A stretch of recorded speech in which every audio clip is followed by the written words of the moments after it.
तो hello student, आज थोड़ा ब्रेक के बाद जो हम लोग नया जो चैप्टर स्टार्ट कर रहे हैं बेसिकली फिजिक्स में। तो देखो बोर्ड का एग्जाम के लिए जो फॉर बोर्ड के लिए ये चैप्टर इंपॉर्टेंट है, that is sound.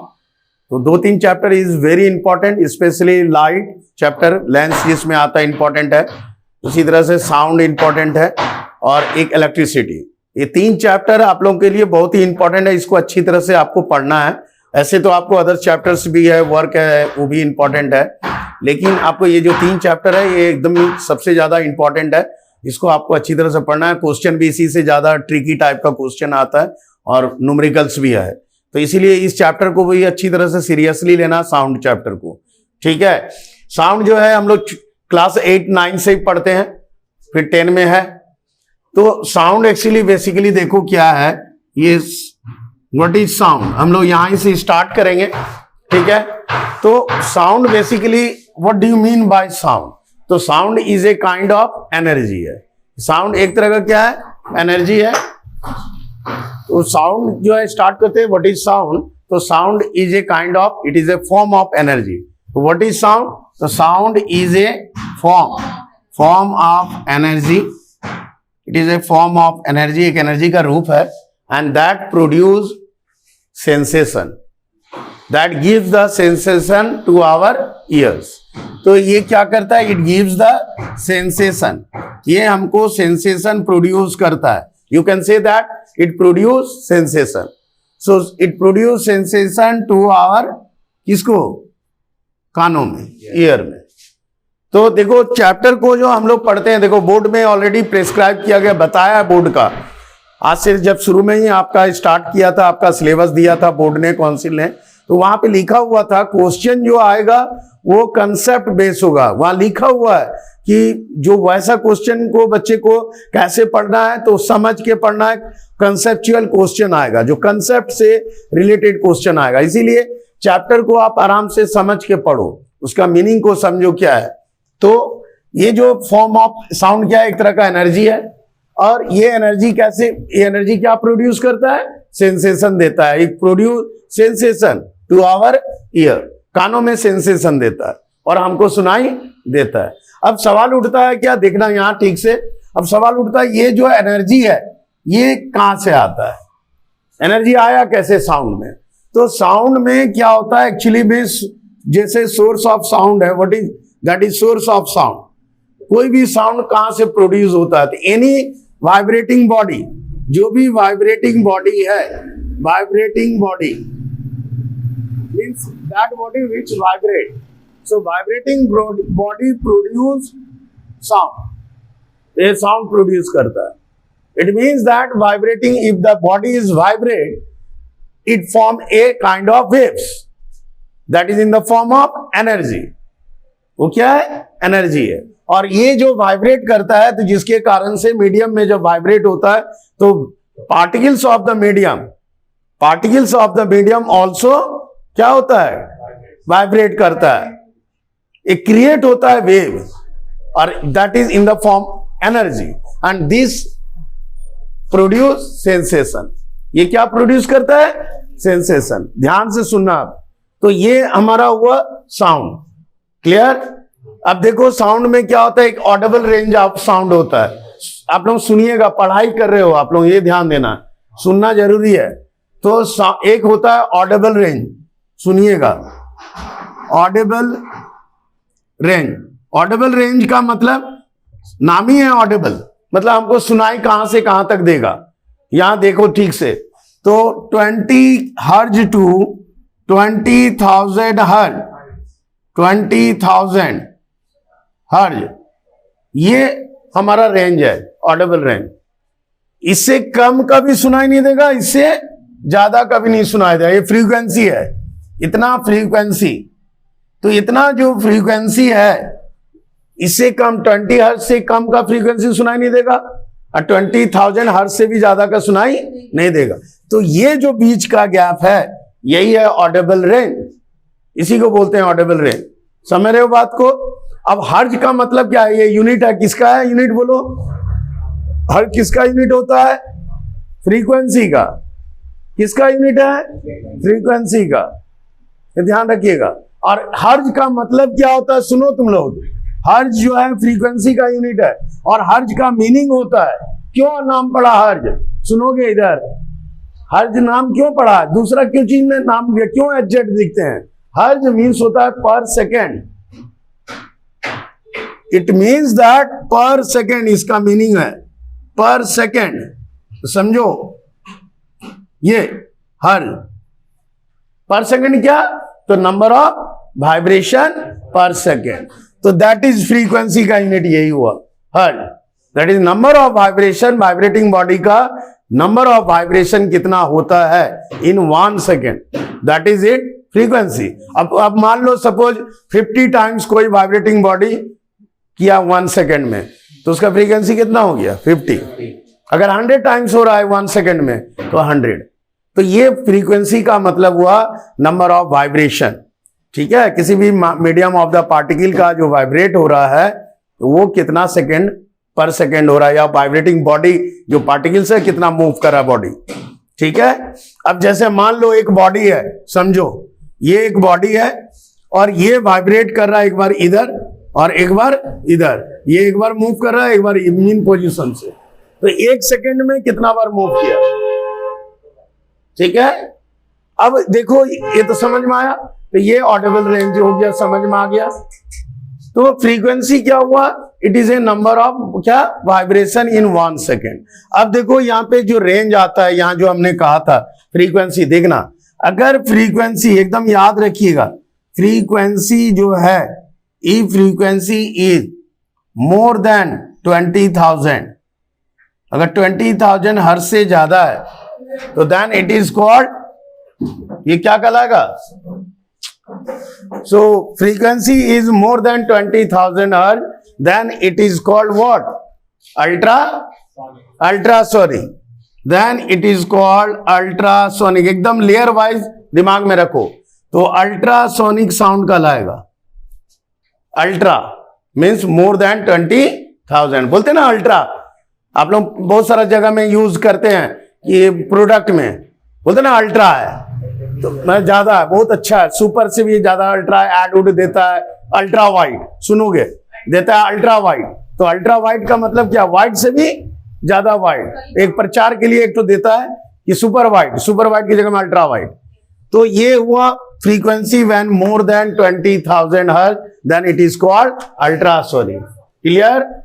If the frequency, देख लो ठीक से एकदम अभी क्लियर कर लो, frequency is less than 20 hertz, तो क्या होगा, इंफ्रासोनिक, क्या होगा, इंफ्रासोनिक, ये इंफ्रासोनिक होगा, ठीक है। तो एक अल्ट्रासोनिक और एक इंफ्रासोनिक आ गया। अब देखो जैसे मान लो हर चीज का साउंड होता है, हम लोग को समझ में नहीं आता है, जैसे मान के चलिए आप ऐसे समझो कि एक तो छोटा सा पिन गिरा है, ड्रॉप दिए छोटा सा पिन, आवाज हम लोग को सुनाई नहीं देता, एकदम छोटा सा गिरा, सुनाई नहीं दिया, सुनिए इधर थोड़ा सा, तो वो आवाज एकदम कम आवाज दिया, नहीं सुनाई दिया, इट मीन्स दैट उसका जो है हमारा ये रेंज ऑडिबल रेंज से बाहर है, मतलब इससे भी 20 हर्ट्ज से भी हमारा कम है, वाइब्रेशन बहुत कम हुआ। और एक आवाज होता है कि मान लो 20,000 से भी ज्यादा हो गया तो भी हमको सुनाई नहीं देगा। जैसे एक एग्जांपल देखो, जैसे बैट है, तो बैट प्रोड्यूस करता है अल्ट्रासोनिक, उसका जो साउंड प्रोड्यूस होता है वो किस तरह का वेव प्रोड्यूस करता है, अल्ट्रासोनिक, है ना, उसका आवाज हमको नहीं सुना, इसीलिए क्या होता है आप देखोगे जो मूव कर रहा है वॉल में टकराता नहीं है, कभी इधर जाएगा वॉल तक जाएगा फिर मुड़ जाएगा अचानक, तो वो क्या होता है, वो वेव गया वो वापस आया, उसको समझ में आ जाता है कि यहाँ ऑब्स्टेकल है, ऑब्स्टेकल है, वहां कुछ सॉलिड पार्ट है, ऑब्स्टेकल है, उसको पता चल जाता है, या उसका कोई एनिमी है या कोई प्रे है, वो साउंड के थ्रू से उसको पता चल जाता है, अल्ट्रासोनिक साउंड से वो प्रोड्यूस करता है। इसी तरह जैसे मान लो एलिफेंट है, एलिफेंट इतना बड़ा है, आपको लगेगा कि एलिफेंट जो है बहुत ज्यादा आवाज करता है, लेकिन कभी कभी एलिफेंट जो है इंफ्रासोनिक साउंड भी प्रोड्यूस करता है। आप लोगों को ये भी पता होगा कि बहुत सारे न्यूज में भी देता है, अभी जैसे टर्की में जो अर्थक्वेक आया था तो उसमें दिया था आप लोगों का रिपोर्ट में कि जस्ट अर्थक्वेक के पहले वो बर्ड्स का कुछ ये आया था, मूवमेंट आया था बर्ड्स, कुछ आवाज है ऐसा, तो उन लोगों को पता चलता है, लेकिन हम लोग समझ नहीं पा रहे हैं उसको। एनिमल का भी को भी समझ में आता है, लेकिन हम लोग नहीं समझ में। जैसे डॉग को क्या है, उसको आवाज को पता कैच करता है, हम लोग नहीं सुन पाते हैं उसको।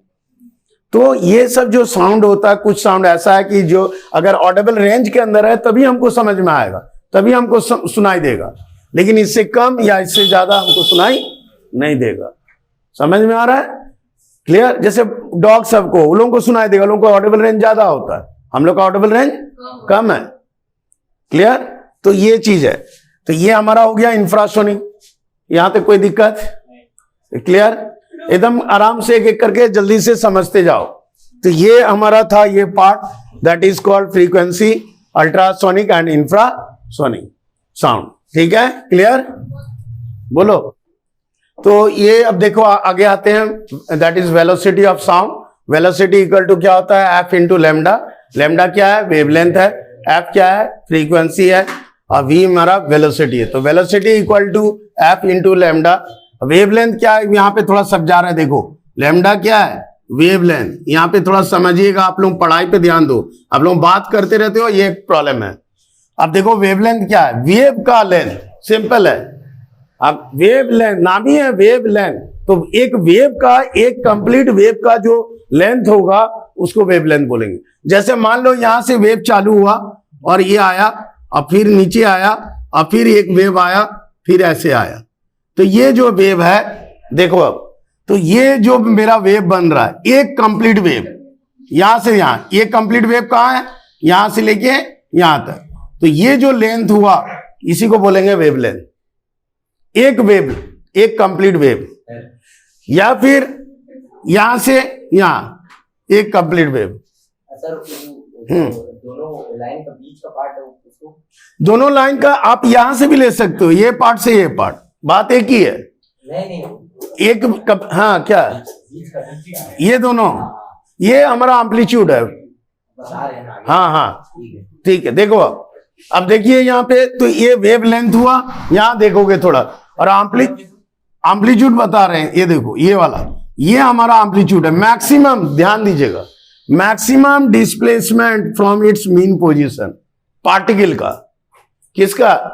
पार्टिकल का। अब देखो मीडियम ऑफ द पार्टिकल, सुनोगे, मीडियम ऑफ द पार्टिकल का जो मैक्सिमम डिस्प्लेस होता है फ्रॉम इट्स मीन पोजीशन, उसको हम लोग क्या बोलते हैं?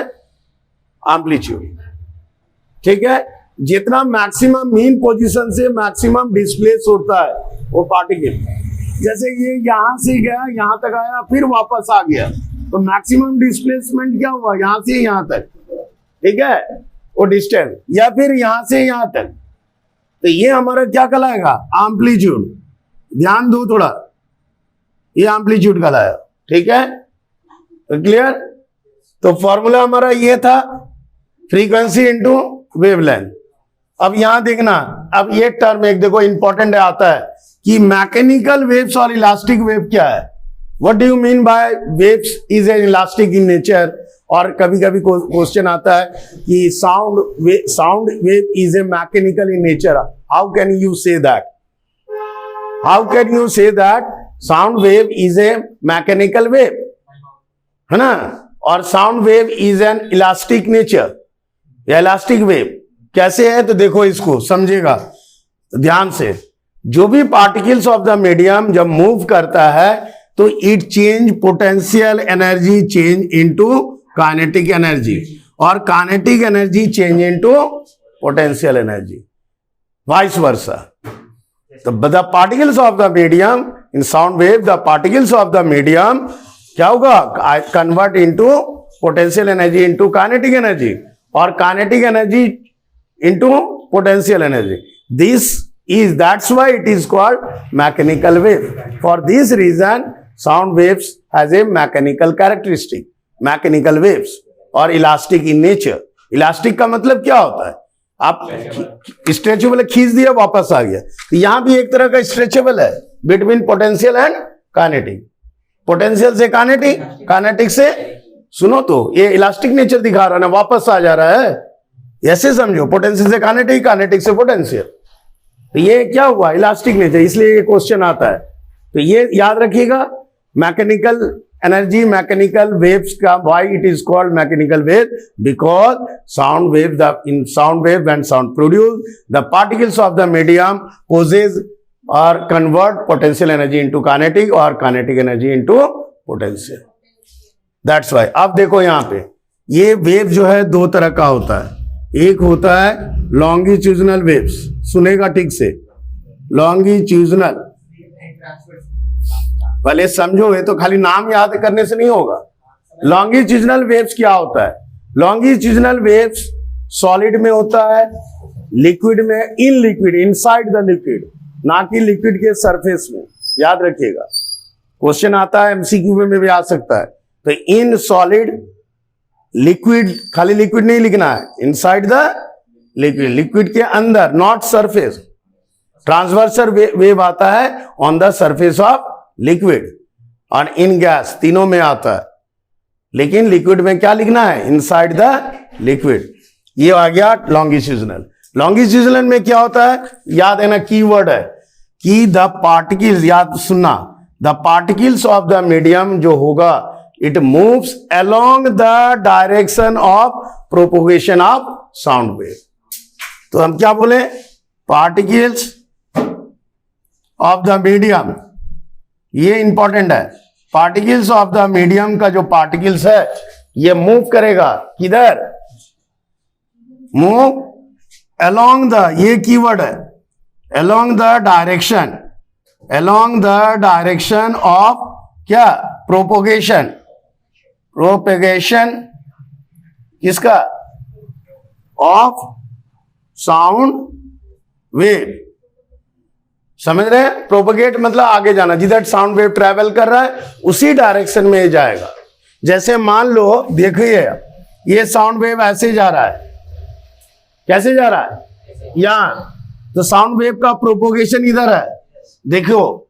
और पार्टिकल का भी जो मूवमेंट होगा अलोंग द डायरेक्शन ऑफ, मतलब कंप्रेशन एंड रेरिफेक्शन. ये मान लो पार्टिकल्स है, ये आगे गया, इसका डायरेक्शन इधर है, देख लो. फिर क्या हुआ? फिर दूर दूर पार्टिकल आ गया. समझ में आ रहा है? एयर पार्टिकल्स है, ये क्या है? Air particles. फिर नजदीक नजदीक आ गया. समझ रहे हो बात को? फिर क्या हो गया? ये दूर दूर आ गया. तो कहने का मतलब क्या है? सुनो, कंप्रेशन, रेरिफेक्शन. तो लोग खाली बात करने के लिए बैठता है. Compression and rarefaction. तो ये जो है पार्टिकल का कंप्रेशन और रेरिफेक्शन होके इधर जा रहा है, जिधर साउंड का प्रोपोगेशन है. साउंड भी इधर जा रहा है और डिस्टरबेंस भी जो हो रहा है, पार्टिकल जो डिस्प्लेस हो रहा है along the direction of propagation. समझ में आ रहा है? तो ये हो गया लॉन्गिट्यूडिनल वेव्स. तो लॉन्गिट्यूडिनल वेव्स में कंप्रेशन एंड रेरिफेक्शन. कंप्रेस मतलब दबना, ठीक है? तो जब पार्टिकल्स नजदीक नजदीक आ जाएगा उसको बोलेंगे कंप्रेशन. क्लियर? अब जैसे देखो, मान लो, एक और समझ लो. अब ये मान लो इस तरह का एक बॉडी है और ये बॉडी फोर्स लगाए, ये बॉडी इधर आया. जब ये बॉडी इधर आएगा तो यहां एयर का पार्टिकल्स क्या होगा? बोलो, क्या होगा? टकराएगा ना, ये तो कंप्रेस होगा. तो यहां पे कंप्रेशन आ जाएगा, पार्टिकल्स दब गया, एयर का पार्टिकल्स पुश हुआ, डिस्टर्ब हुआ, तो यहां कंप्रेशन हो जाएगा. अब ये जब वापस आएगा तो ये फिर क्या हो जाएगा? उसको गैप मिल जाएगा. फिर क्या होगा? रेरिफेक्शन होगा. तो अल्टरनेटली क्या होता है? कंप्रेशन और रेरिफेक्शन क्रिएट होता है. ठीक है? आ रहा है समझ में? तो ये था हमारा लॉन्गिट्यूडिनल वेव्स. दूसरा देखो, अब क्लियर है? Transverse wave. इधर देखना, ट्रांसवर्स वेव में क्या होता है? याद रखिएगा फिर से keyword, the particles of the medium जो होगा वो मूव करेगा normal to the propagation of sound wave. Sound का जो वेव है वो जो प्रोपोगेट कर रहा है उसका नॉर्मल. इट मींस दैट ये मान लो साउंड वेव है तो पार्टिकल्स का मोशन, मूवमेंट कैसा जाएगा? ये नॉर्मल. नॉर्मल मतलब ये क्रेस्ट, ट्रफ. तो पार्टिकल्स का मूवमेंट किधर हो रहा है? नॉर्मल. और साउंड का इधर. साउंड वेव का। तो हमने क्या कहा कि पार्टिकल्स का, बोलो, पार्टिकल्स ऑफ द मीडियम, तुम लोगों को याद रखना ये कीवर्ड है, ऑफ द मीडियम क्या होगा, move towards the normal, that is medium move करेगा परपेंडिकुलरली और नॉर्मल 90 डिग्री फॉर्म करेगा, normal to the propagation of sound wave, to the propagation, दोनों में यही अंतर है, प्रोपोगेशन ऑफ साउंड वेव।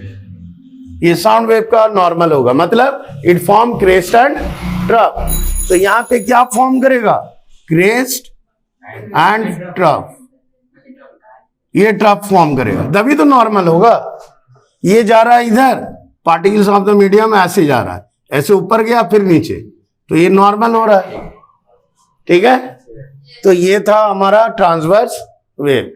यहां तक तो समझ में आ गया, कोई दिक्कत बोलो नहीं। अब देखो यहाँ पे क्या होता है, ये जो ट्रांसवर्स वेव होता है कहाँ पे होता है, वाटर का सरफेस में भी होता है। आप एक ड्रॉप देखो पॉन्ड में या तो पानी है, वाटर बॉडी है, एक पत्थर मारो तो क्या होगा, यहाँ पे ऐसे ऐसे करके बनेगा, रिंग लाइक बनता है पानी का, इस तरह, ठीक है। अब देखना यहाँ पार्टिकल्स, तो ये जो है ना, ये क्रेस्ट है एंड ट्रफ, क्रेस्ट ट्रफ बनता है। और वहां अगर कागज का कुछ भी रखो तो वो मूव नहीं करेगा, वो सिर्फ ऊपर नीचे होगा। अब इसका मतलब है कि हमको लग रहा है क्यों ट्रैवल कर रहा है, लेकिन वो क्या हो रहा है, अप डाउन हो रहा है, ठीक है। तो ये जो है क्रेस्ट एंड ट्रफ फॉर्म करता है। समझ में आया, कोई डाउट है बोलो, नहीं तो क्लियर। तो इस तरह से ये ट्रांसवर्स वेव हुआ, और इसके पहले हम लोग पढ़े लॉन्गिट्यूडिनल वेव, ठीक है। ट्रांसवर्स वेव कहाँ पे होगा, ये हमारा लिक्विड का सरफेस पे ज्यादातर हम लोग को दिखाई देता है, जो वेव आता है क्रेस्ट एंड ट्रफ में, ठीक है। रिफ्लेक्शन ऑफ साउंड, यहां थोड़ा ध्यान से, तो रिफ्लेक्शन ऑफ साउंड में देखो क्या है कि मान लो सपोज एक पाइप है ऐसे, यहाँ पे देखना ठीक से, और हमने यहाँ पे एक सोर्स रखा, साउंड प्रोड्यूस हो रहा है, और एक पाइप हमने यहाँ भी रखा, समझो इस तरह से एडजस्टमेंट है। यहाँ पे मान लो यहाँ पे आया, ये वॉल है, ये वॉल में टकराया और ये साउंड फिर इधर से निकला, देखिएगा इधर ये साउंड इधर से निकल रहा है। तो ये जो बीच का लाइन है ये क्या हो गया, एंगल ऑफ इंसिडेंट, और ये एंगल ऑफ रिफ्लेक्शन। ये दोनों क्या होता है, इक्वल, जैसे लाइट में पढ़े हो, सेम टू सेम। आ गया समझ में। तो ये सेम मीडियम में वापस आएगा और वो टकरा के वापस आएगा to the same medium, that is called reflection of sound, that is angle of I equal to angle of R. यही है जैसे रिफ्लेक्शन ऑफ लाइट है, सेम फॉर्मूला यहाँ पे आएगा, ठीक है। आया समझ में इसको। अब आ जाओ, देखो एक और इंपॉर्टेंट टर्म से आप लोग देखिए, जितना आसान समझते हैं उसी में से क्वेश्चन आएगा, नहीं लिख पाओगे, एकदम पक्का है। जो बच्चा केयरफुल नहीं है, केयरलेस है, एक एक वर्ड को ध्यान देना है। इको क्या है, इको हम लोग बचपन में, आप लोग भी ध्यान दिए होंगे, कभी मैदान में खेल रहे हो और जोर से चिल्लाए तो देख रहे हो तुम्हारा ही आवाज तुमको फिर सुनाई दे रहा है। बचपन में हम लोग खेलते थे, हम लोग को लगते थे देखो उधर कोई, उस साइड कोई भूत है, हम लोग खेलते थे तो बोलते थे उधर भूत है, देखो हम बोल रहे हैं मेरा ही नकल से उधर आवाज आएगा, तो चिल्लाते थे, फिर थोड़ी देर के बाद मेरा ही आवाज वापस सुनाई देता था, तो हम लोग उसको मजाक में लेते थे, बोलते थे देखो मेरा भूत उधर पे है, हम जो बोल रहे हैं वही कॉपी कर रहा हूं। लेकिन एक्चुअली क्या है, इको है। इको का अब थोड़ा समझ लोगे इको क्या है। इको का डेफिनेशन में एक कीवर्ड है, याद रखना, क्या, आफ्टर द ओरिजिनल साउंड खत्म होगा तब तुमको सुनाई देगा, ये वर्ड लिखना है। व्हाट इज इको में, कि इको में क्या लिखना है समझो। तो व्हाट इज इको लिख सकते हो, नहीं तो echo is a kind of क्या है, echo, and echo is heard लिख सकते हो आप, लिखो and echo is heard only if, echo is heard only if the distance of person, ठीक है, if the distance of person who producing sound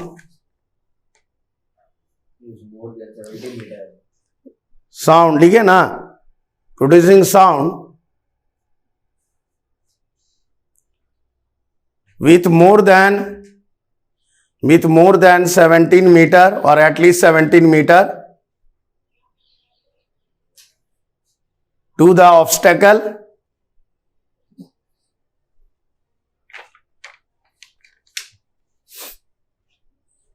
and the sound reflected back, yet the sound heard and the sound heard after the original sound heard after the original sound, after the original sound cease माना रुक जाना, खत्म होना, after the original sound cease, ठीक है, या has to be found cease, है ना, has found cease is called an echo। फिर से एक बार रिपीट कर दे रहे, द साउंड हर्ड, एक शॉर्ट में भी कर सकते हो, the sound heard after reflection from, sound heard after reflection from, और छोटा कर सकते हैं आप, sound heard after reflection from the obstacle, मतलब डिस्टेंट ऑब्स्टेकल है, from the obstacle after the original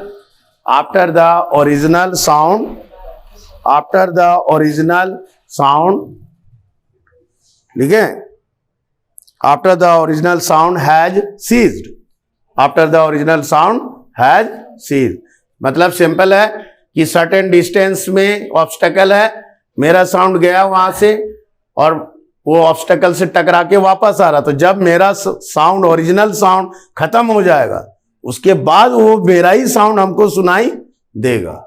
Hindi में आप ऐसे समझ लो, आप देखो कोई चीज को अपना दिमाग में रखना है, रटोगे तो लिख नहीं पाओगे, वहां तुम्हारा दिमाग में वो रहना चाहिए, समझा हुआ रहना चाहिए, देन यू कैन मैनिपुलेट, आप उसको लिख सकते हो। फिर से एक बार रिपीट कर रहे हैं, इको क्या है, एक ऐसा साउंड है जो कि सुनाई देता है हमको कब, ओरिजिनल साउंड खत्म होने के बाद, वो सर्टेन डिस्टेंस का ऑब्स्टेकल से टकरा के वापस हमको फिर सुनाई देगा, after the original sound has ceased, मतलब ओरिजिनल साउंड खत्म होने के बाद। तो ये कीवर्ड है, after the original sound has ceased, CEASED, ये सीज, ये जो है कीवर्ड है। ये अगर नहीं लिखते हो, सिंपली खाली लिख दोगे और after the original sound cease नहीं लिखोगे, इसमें मार्क्स कटेगा।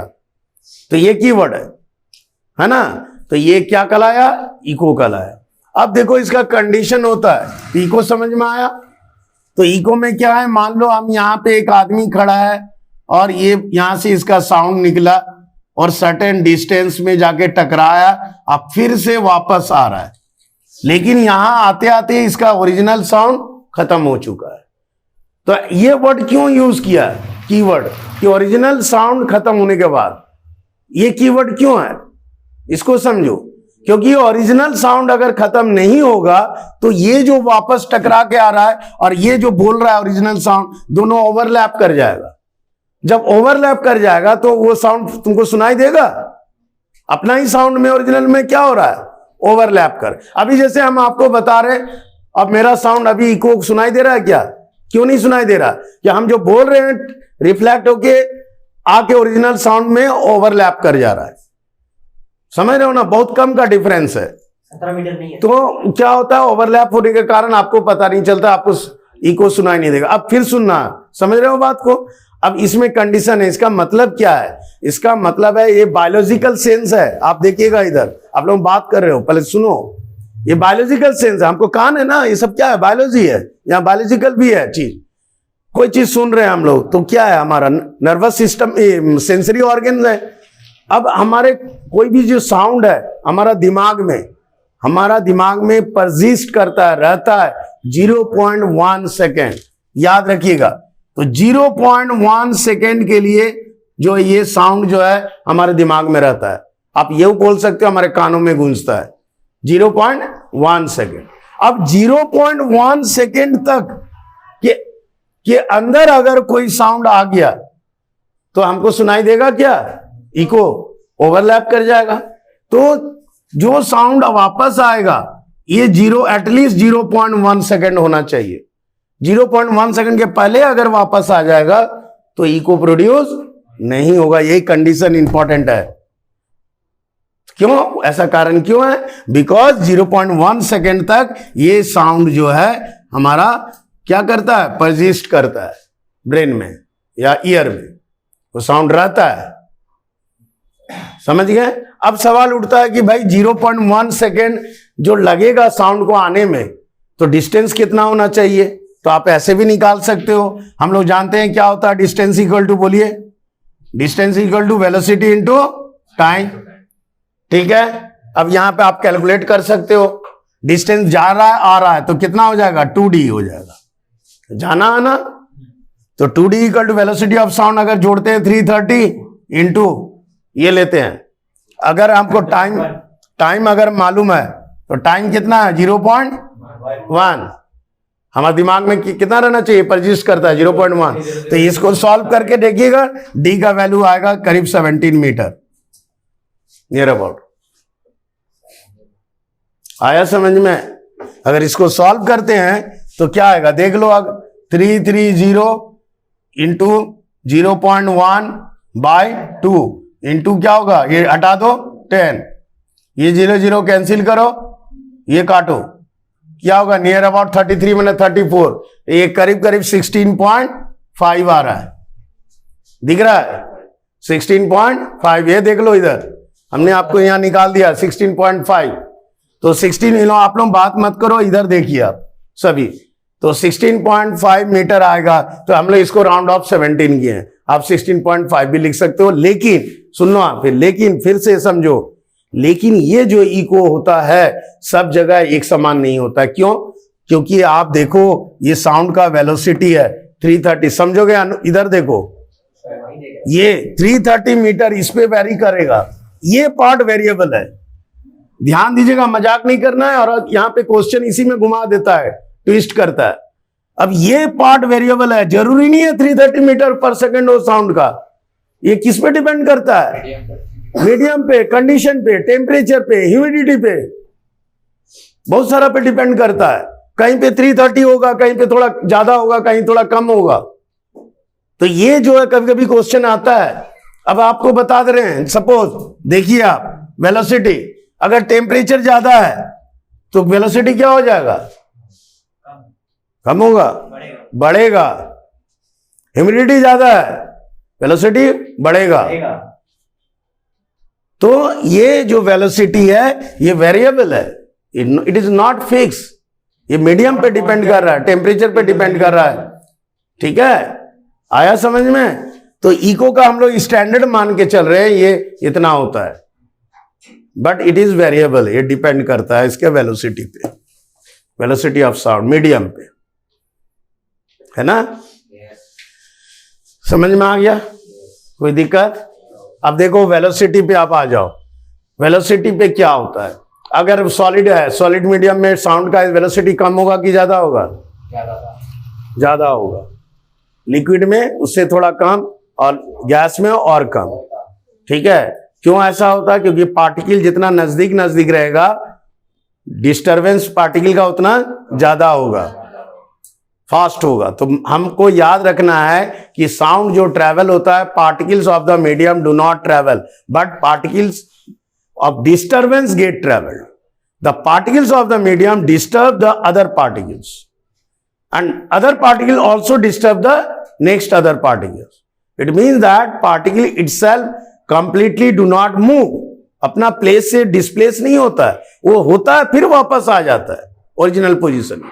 तो गया वापस आ गया, तो बगल वाला नेबरिंग पार्टिकल को क्या किया? वो डिस्टर्ब कर दिया। जैसे मान लो अगर आप देखो, एक लाइन से खड़ा कर दो और एक पीछे वाला एंड वाला आदमी को धक्का दे दो, वो उस पे गिरा, वो उस पे गिरा, गिरते जाएगा, लास्ट वाला तक गिरेगा। एक दूसरे को क्या किया? डिस्टर्बेंस किया। वो डिस्टर्बेंस ट्रेवल कर गया वहां तक। लाइक दिस पार्टिकल्स भी इसी तरह से ट्रेवल करता है, मतलब साउंड वेव क्रिएट होता है लाइक दिस। आया समझ में? वो इसीलिए बोलते हैं चैप्टर को रटना नहीं है। फिजिक्स में जो है, केमिस्ट्री में तो थोड़ा सा रटना भी है, फिजिक्स में देखो आप लोगों को बोल रहे हैं, इसीलिए वही बच्चा लाता है फिजिक्स में नंबर जो बेसिक कंसेप्ट को समझा है, उसको समझना है क्या है, थ्योरी क्या है।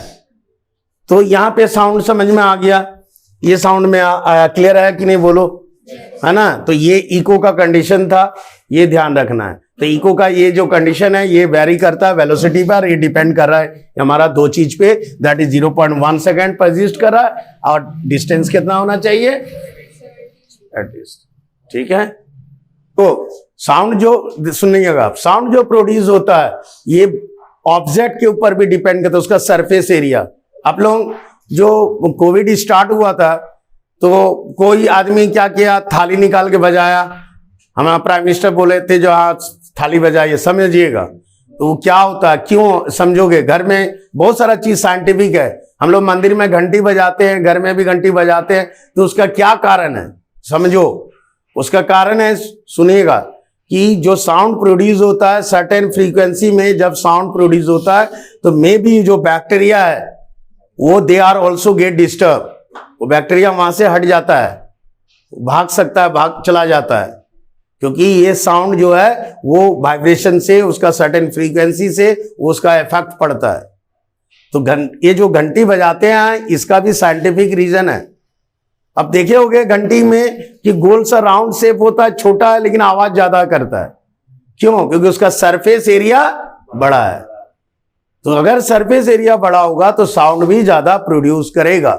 तो ये ध्यान रखिएगा कि इसका सब, एक छोटा सा आप कटोरी में साउंड बजाओ, आवाज निकालो, एक थाली में आवाज निकालो, तो आप किसमें देखोगे थाली में ज्यादा आवाज प्रोड्यूस हो रहा है, क्यों, क्योंकि उसका सरफेस एरिया बहुत आया समझ में। तो साउंड जो है, ये ऑब्जेक्ट जो है उसका सरफेस एरिया आप देखे होगे। एक और ध्यान दो, ये जो आपका एक आता है जो पुलिस लोग लेके आता है, क्या बोलते हैं उसको, बोलो, नहीं क्या बोलते हैं उसको, नहीं, और क्या बोलते हैं, सुना ना, जो पुलिस लोग आता है जैसे ऐसे चोंगा रहता है, इस तरह का ऐसे करके रहता है, और माउथ रहता है, माउथ ऑर्गन क्या बोलते हैं उसको, क्या बोलते हैं उसको, चोंगा चोंगा हटाइए, चोंगा भी मुंह से बोले तो आवाज निकलता है। हाँ रे, सच्ची में जो भी है। तो अब एक तो ट्रम्पेट देखे होंगे आप लोग, है ना, तो वो क्या होता, आप जहां भी देखना जो लास्ट में जो ऐसा घुमा हुआ रहता है, ऐसे करके जाता है पाइप, ऐसे करके जाएगा, और ये पाइप आके फिर यहाँ पे बड़ा सा ऐसा बन जाता है, ठीक है। तो ये जो सरफेस एरिया ये बढ़ाने के लिए ऐसा किया गया है, सरफेस एरिया को बढ़ाने के लिए, है ना। तो वो क्या होता है, साउंड ज्यादा प्रोड्यूस होगा, मुंह से भी, माउथ ऑर्गन जैसा नहीं होता है वो, आप लोग पिक्चर में, पुराना पिक्चर सब में देखते होगे, पुलिस घेर लिया और बोलता है आप हाँ, आपको पुलिस ने घेर लिया, आप घर भाग नहीं सकते, तो वो जो है उसका एक ऐसा करे चोंगा जैसा निकला हुआ रहता है ना, ठीक है। तो ठीक है, तो एक क्रीज को पकड़ेगा इसी तरह से, तब, है ना। तो ये समझ में आ गया, क्लियर है। तो ये था हमारा सरफेस एरिया। अब देखो ठीक से, बात नहीं, तो हाँ देखिए, अब क्या होता है, इको का एक यूज है, आप लोग समझोगे। अब सुनो, एक क्वेश्चन आता है, इंपॉर्टेंट है, सुनिएगा। अब अगर क्वेश्चन आ गया कि रिफ्लेक्टर का, जो साउंड रिफ्लेक्टर है उसका एरिया कितना बड़ा होना चाहिए, always remember that the surface area of the reflector must be greater than the wavelength of the sound. ये एमसीक्यू में आता है। तो हमेशा जो है रिफ्लेक्टर का जो सरफेस एरिया होगा वो हमेशा बड़ा होना चाहिए वेवलेंथ ऑफ द साउंड, जो साउंड इसका वेवलेंथ है उससे बड़ा होना चाहिए। अब इसका यूज समझो, इको का छोटा मोटा यूज नहीं है। इको में देखो आजकल मेडिकल साइंस में इसका बहुत बड़ा यूज है, हम लोग कर रहे हैं। जैसे देखो, आप गोल ब्लैडर का कोई स्टोन है या किडनी में है, आप लोग यूज भी करते हो, बोलते हो ना आप लोग, क्या अल्ट्रासाउंड कराना। तो अल्ट्रासाउंड क्या है, उसी वर्ड से आया है, एक तरह का इको है। वो क्या होता है समझो, वो अल्ट्रासाउंड में क्या होता है, एक तरह का वेव निकलता है, और वो जो साउंड वेव होता है वो हम लोग को सुनाई तो देगा नहीं, क्योंकि अल्ट्रासोनिक है, और वो क्या होगा, वहां पे जाके टकरा के जो भी पार्टिकल्स है वहां टकराया, वापस आता है, सुनिएगा। अब वो जो साउंड आया वो कन्वर्ट हो जाता है इमेज में। कंप्यूटर इसको क्या करता है, इमेज में कन्वर्ट कर देता है।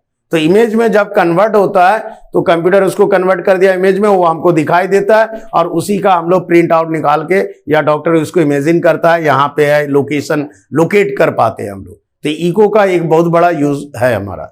इसी तरह से जैसे हार्ट बीट का जो होता है ना, तो उसमें भी इको टेस्ट होता है, बोलता है इको टेस्ट करा लीजिए, ठीक है, सोनोग्राफी बोलते हैं उसको, अल्ट्रासोनोग्राफी। तो इस तरह का जो है वहां भी हार्ट का जो बीट होता है पैटर्न, वो भी हम लोग को इसी इको टेस्ट से ही होता है। समझ रहे हो बात को? तो ये मेडिकल साइंस में इसका बहुत ही ज्यादा इस्तेमाल होता है। तो आप सवाल ये तो समझ गए आप। ये फर्स्ट पार्ट आपका इधर मैक्सिमम जो है कंप्लीट हो गया। अब इसमें कुछ जो न्यूमेरिकल्स है उसको आप लोगों को बना लेना है, जो भी डाउट्स है उसको कंप्लीट करना है। नेक्स्ट पार्ट भी इंपॉर्टेंट है, सुनिएगा। जो आता है डैम वाइब्रेशन, नेचुरल वाइब्रेशन, है ना, डैम वाइब्रेशन का वो सबको अच्छा से पढ़ना है। What is the difference between natural vibration and dam vibration है, सोनार क्या है मालूम है, एंड रडार क्या है ना, ये सब आपको मालूम होगा। सोनार क्या होता है कि डेप्थ को, जैसे सी का डेप्थ को पता लगाते हैं। जो सबमेरीन्स है वो क्या करता है, एक वेव निकालता है और नीचे तक जाता है, टकरा के वापस आता है और उसका मेजरमेंट करता है कितना टाइम में वापस आया वो, और वो टाइम मिल जाता है, वेलोसिटी है, डिस्टेंस उसका कैलकुलेट हो जाता है, ठीक है। जैसे मान लो कोई शिप डूब गया समुद्र में, अब अंदर डूबा हुआ उसको कैसे खोज निकालेंगे, तो वो क्या करता है, वो सोनार के थ्रू से पहले डेप्थ निकालता है, वो डेप्थ निकाल के देखता है कितना गहराई में है वो। आजकल ये सब साइंटिफिक, इवन की जो फिशरमैन है वो लोग फिशरमैन भी यूज करता है इस तरह के, है ना, कि वो टकरा के वापस आएगा, किस जगह में ज्यादा है वो पता चलता है। वो ऐसा नहीं है जो जाल फेंका घंटों बैठा है वो समय गया। आजकल आदमी लोगों के पास भी समय नहीं है, फेंका जल्दी और 15 मिनट के अंदर हमको मिल जाना चाहिए 100 किलो मछली। वही टेक्निक है, टेक्नोलॉजी इस्तेमाल होता है। आप देखते हो जहाज में, शिप में जाता है और तुरंत क्विंटल का क्विंटल मछली उसको मिल जाए। आप देखे होगे, आप लोग पता नहीं, शिप में, समुद्र में, वहां देखना कि क्विंटल का क्विंटल इतना मछली निकल जाता है। क्यों, कैसे निकलता है? तो उस लोग पहले डिटेक्ट करता है किस जगह ज्यादा मछली है, कहां पे फिश ज्यादा है। अब ये नहीं, कहीं नहीं है, वहीं पे घंटों बैठा है जाल लेके, आजा आजा आजा, वो आते रह गया, है ना। तो वो लोग क्या करता है, वो साइंटिफिकली फाइंड आउट करता है कि किस एरिया में लोकेट करता है, किस एरिया में फिश है। समझ गए ना? दाना देखिए, वही दाना अगर देता है तो वो भी देखता है कि भाई क्या, कहाँ पे फिश आ रहा है कि नहीं आ रहा, ठीक है। तो इस तरह से समझ में आया। तो अगला ये मैं इसको करना है कंप्लीट, अच्छी तरह से पढ़िए आप लोग। Okay then, okay.